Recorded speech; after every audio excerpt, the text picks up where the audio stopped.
Mwana ule umfwa,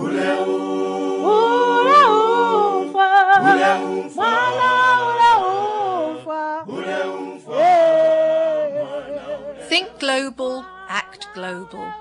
Around the world in disadvantaged countries like Ethiopia, Zambia, India, Indonesia and Nicaragua, children and families lack the basic needs that we take for granted.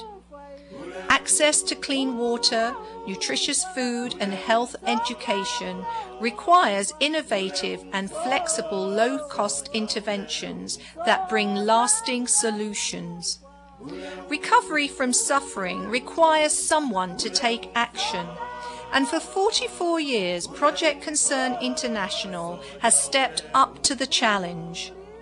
This San Diego-based non-profit organization actively works around the world to prevent disease, improve community health, and promote sustainable development to the world's most vulnerable children, families, and communities. Project Concern International believes that abundant resources should be shared, just as everyone in the world should matter. What role are you playing to help the world's most vulnerable?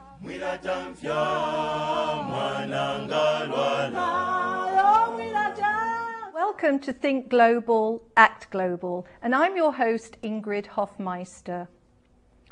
To educate us about the plight of the world's most vulnerable people and what role we can play, we have with us today Christy Munt. Thank you very much. You're from Project Concern International. Yes. And thank you so much for being with us. And I do know that you have had quite a lot of experience in Africa. So I thought we'd start there. Sure. How do you start there? Sure. How does one really get started in a place like Africa, especially in some of the most rural, isolated, desolate villages that really have very little to start with? Project Concern really firmly believes in letting the community lead, and coming into a community and understanding that there's a lot already going on right there.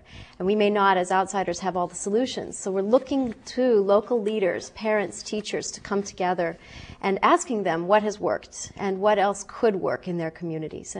And as a part of that process, they come to PCI, a Project Concern organization, or others like us, with some solutions, not just with their hands out, but with concrete solutions on the table, and having identified what they bring locally to the table. So what you're saying is you have people in the country. Are they locals who Yes. work and speak the language? Because I know in a country like Africa, you have many different languages. Right. In Ethiopia alone, over 80 languages are spoken. So in all of Project Concern's programs, we do employ local staff. So the majority of our counterparts, volunteers, and staff are from the countries in which we're working, really building on local capacity and cultural exchange of assets and understanding because of that. So if I'm hearing you correctly, that one of the things that you do is really find out from them, sit down with them and let them tell you what their needs are. Exactly. And then help facilitate access to resources so that the communities can realize their full possibility and full potential. Give us an example of what you mean by that. What are the needs? Sure. I think we saw in your opening that some of the schools didn't have full walls, for example. I mean, many times classrooms are under trees in some very rural settings where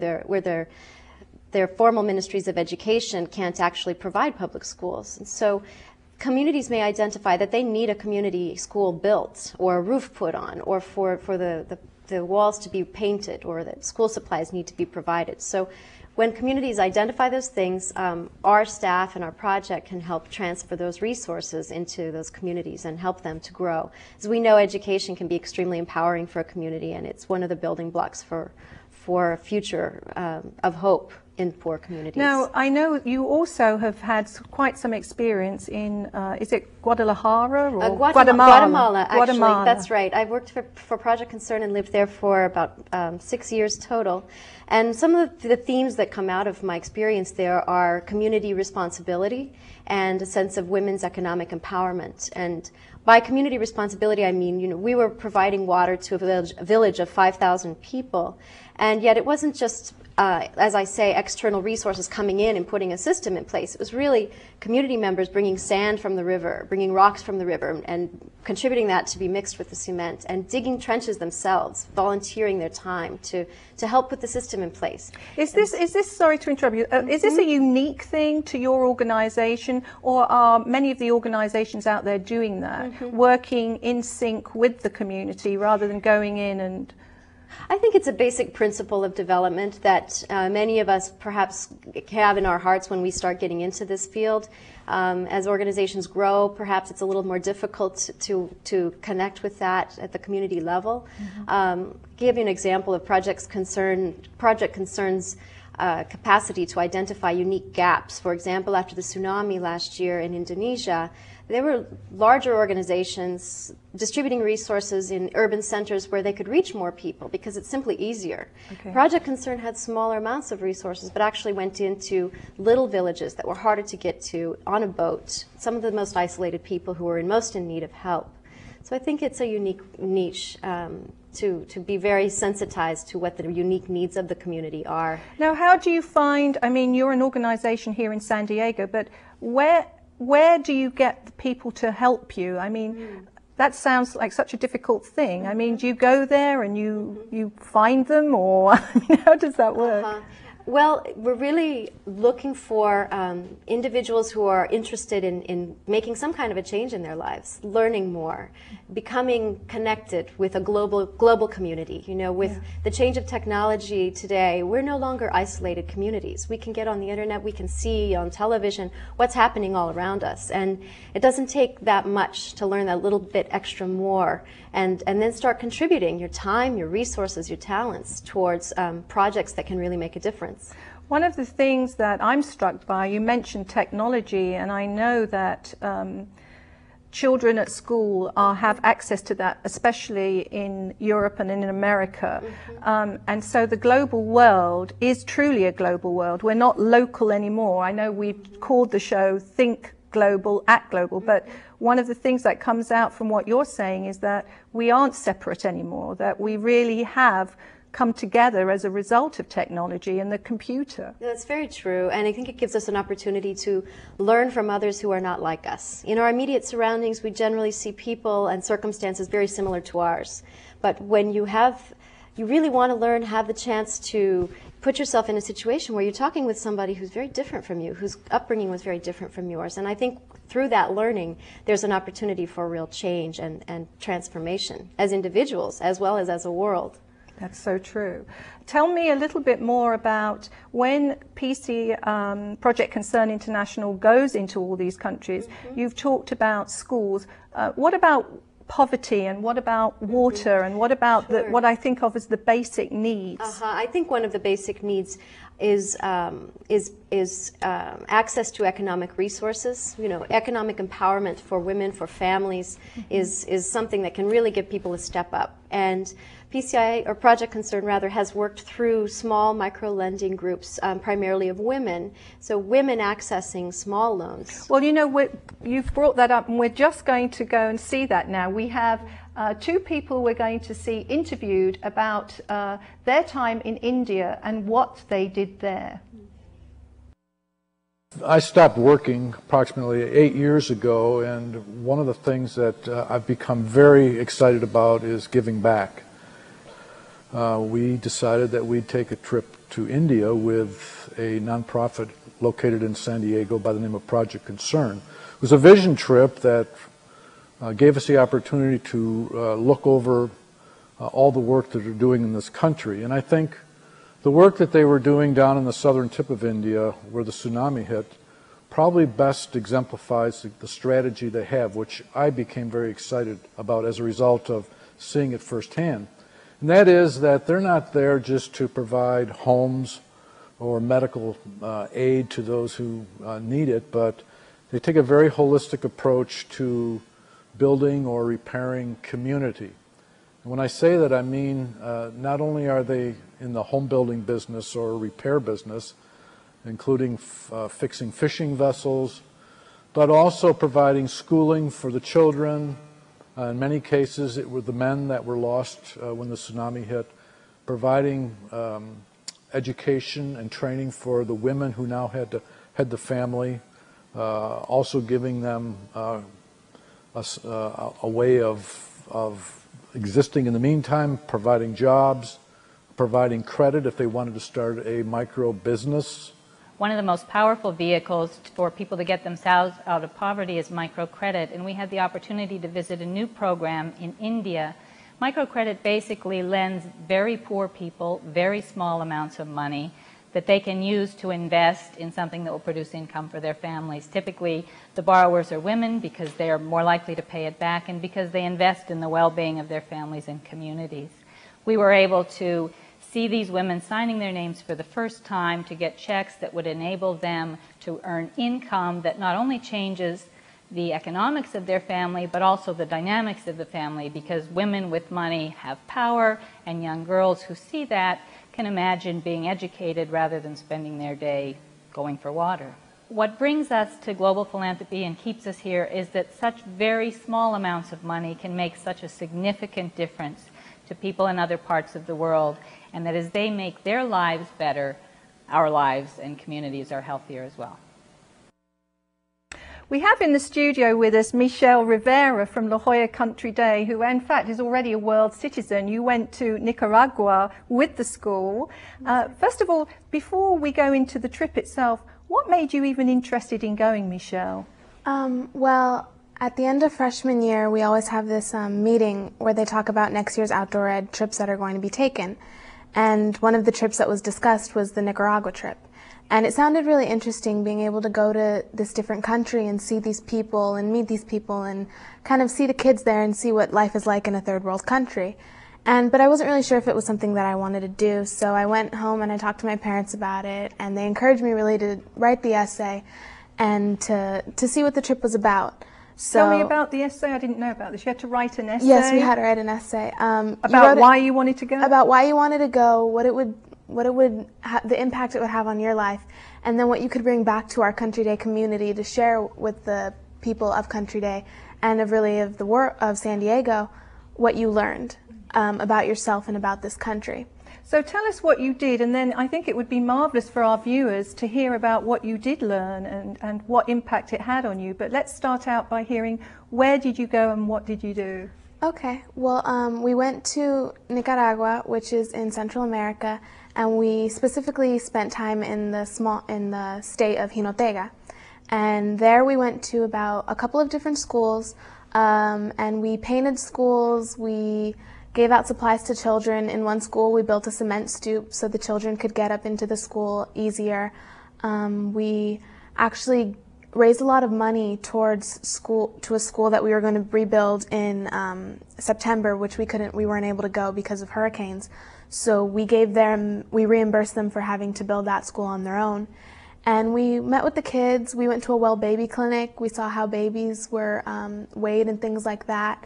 We went to an agricultural tutorial center, and we saw how people of that country are trying to help their own people cultivate their land, show them that after you get out of school, there's a way you can better yourself even if you are a farmer. And this is exactly, Christy, what you were saying about sustainability and getting the community involved. Exactly. And so when you went, though, you actually participated in doing something. You didn't just observe. No, we were hands-on 100% And was of the this time. Through Project Concern as well? Yes, It was through Project Concern. I think if I can just say, it's about change, not charity. You know, it's not just a handout. It's about actually engaging even the youth of our communities here in joining with people in other countries to have this experience of really changing people's lives. And it's a change that's lasting for years and years. Any kind of building that's built is built to last, as well as the impact on young people's lives. Well, as far as changing, what change has it made in your life? What kind of impact did this trip have on you, Michelle? I'm so much more appreciative of the things I have.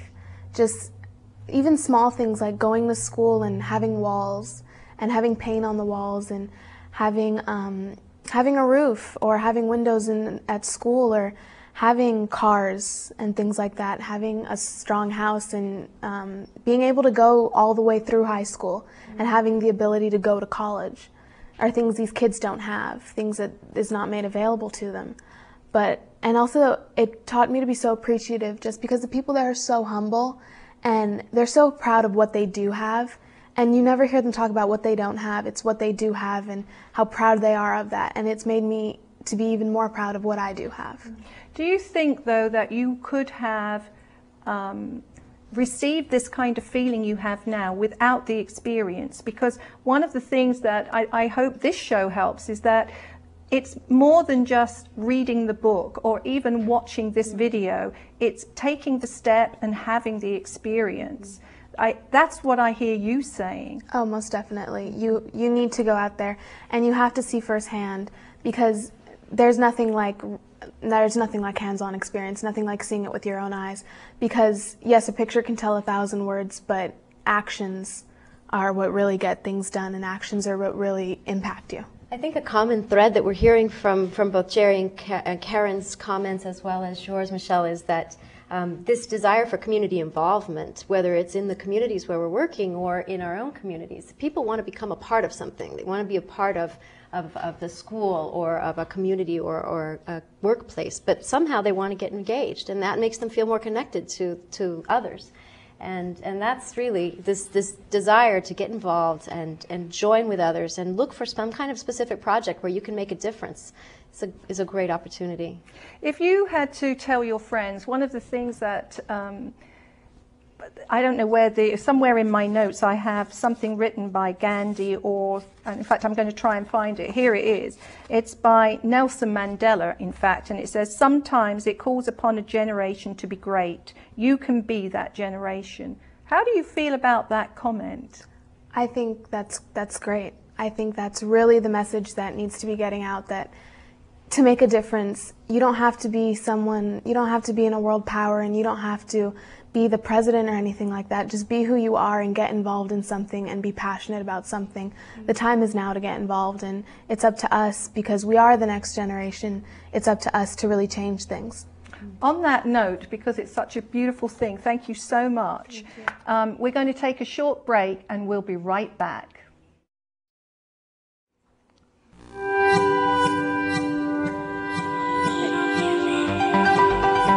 Does peace really have a chance within our lifetime? At Rotary, we believe it does. We've created programs at universities around the world dedicated solely to teaching peace to a new generation.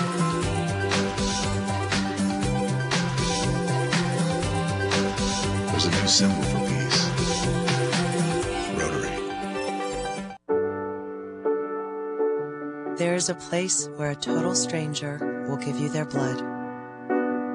A place where someone you never knew will save your child from drowning.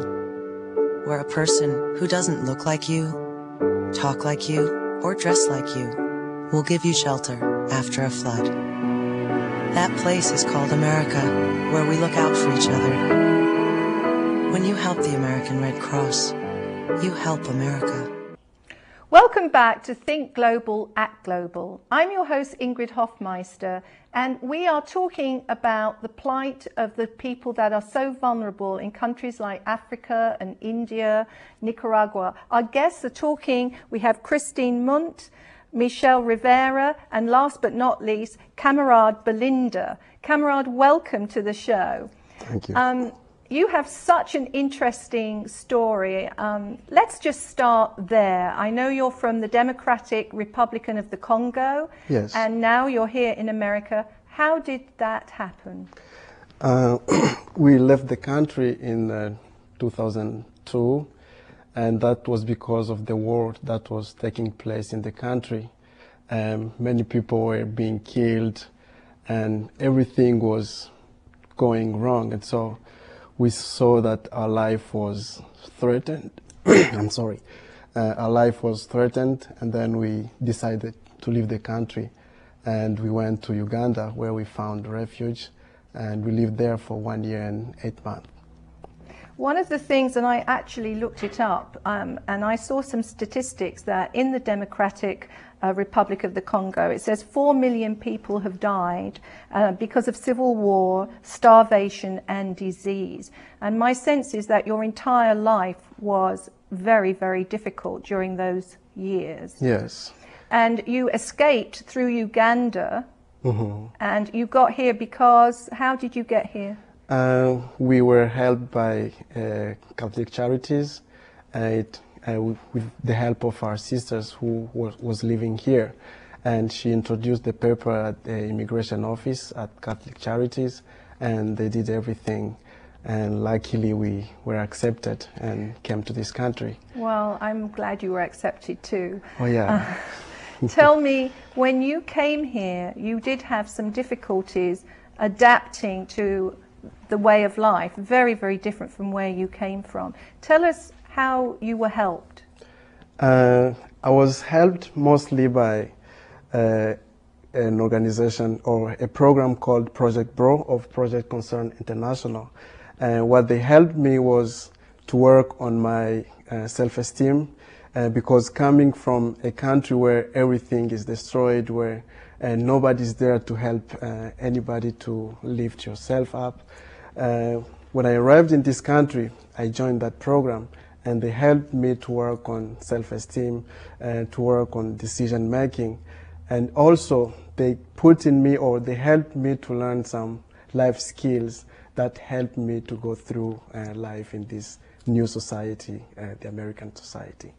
And I believe that it's a great program for the youth, and is doing great things to changing life of many youths in America. Tell me also, Camarade, that how do you view then, you're a person who has probably more than anybody really understands the plight of, we've been calling them the most vulnerable people. What can we do to think global and act global? What is your feeling about that? Well, I believe it depends on what each person or every person has in mind, what he or she wants to do with his or her life. There are three things that I believe are important so that somebody can think global and act global.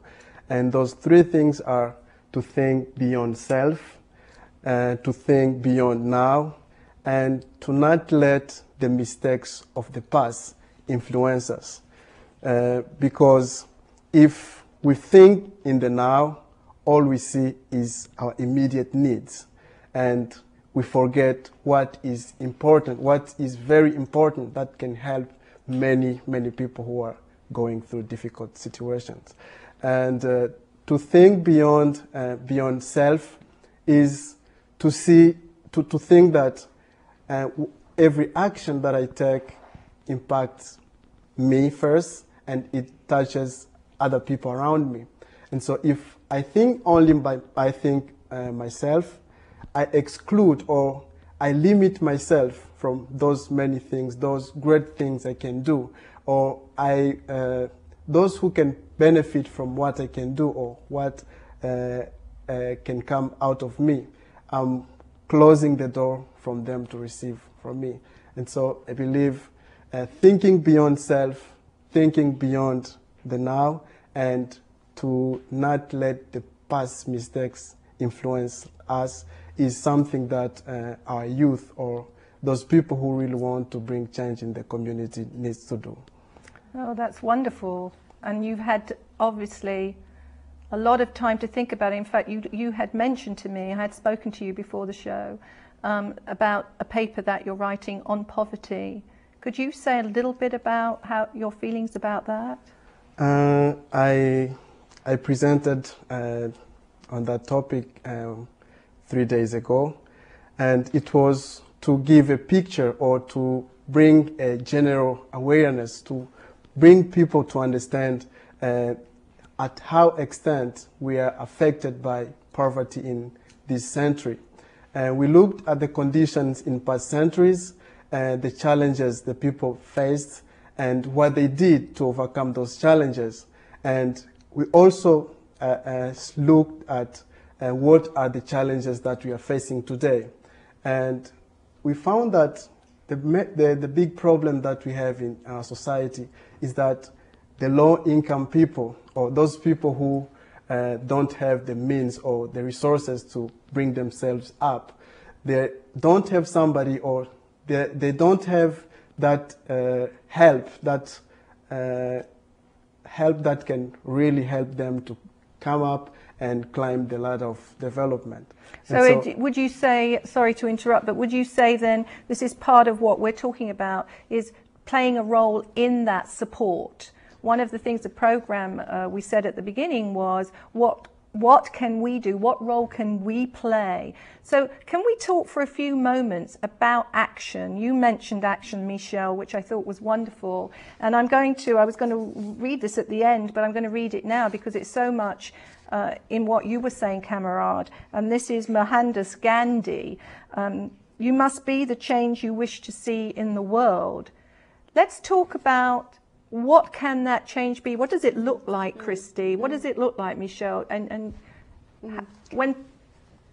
I was just going to comment on how I think Camarade and Michelle are sort of a catalyst for change in the choices that they've made. And as teenagers, I mean, how old are you both? 16? I'll be 21 in 16 and 21, so you're young people who've made choices about the future of your lives that will affect others. You've made choices that will expose you to different ways of looking at the world and going beyond yourself, as you say. And I sort of see both as cultural bridges, which is another way that we can get involved by bridging ourselves to other cultures, to other challenging experiences, and finding a way to lend a hand, whether it's right here in San Diego or traveling to another country, taking a vision trip where you can become kind of in touch with what are the realities of people who are really struggling and what are their vulnerabilities and how can we help provide that hand up.